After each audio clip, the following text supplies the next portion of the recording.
আমরা করব না ওই যে হালুয়া রুটি আছে না, হ্যাঁ, মিষ্টি খাওয়া।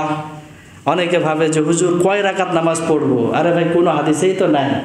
যা আছে সবাই মকসুদুল মুমিন চটি বইয়ের ভিতরে, 12 রাকাত, 15 রাকাত, 20 রাকাত, এটা কোনো নির্ধারণ নাই। আপনি পুরা রাত 100 রাকাত নামাজ আদায় করতে পারেন, সেটা স্বাভাবিক। আপনার শরীর যে পরিমাণ কুলাবে আপনি সেই পরিমাণ ইবাদত বন্দেগী করবেন, এইটা কোনো নির্ধারিত না। এটা কি বুঝাতে পেরেছি? এই প্রশ্নটা আর কেউ করবেন না। যার যেরকম সামর্থ্য সেই পরিমাণ অর্থ দান করব। যেই পরিমাণ নামাজ পড়ার সামর্থ্য রয়েছে, শক্তি, নামাজ পড়ব।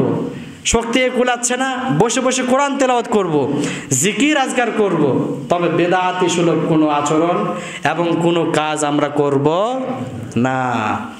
আল্লাহ পাক আমাদের সকলকে এই শবে বরাত কেন্দ্রিক বিষয়গুলো এবং কথাগুলো মেনে চলার তৌফিক দান করুন। সকলে আওয়াজ দিয়ে পড়েন আমিন।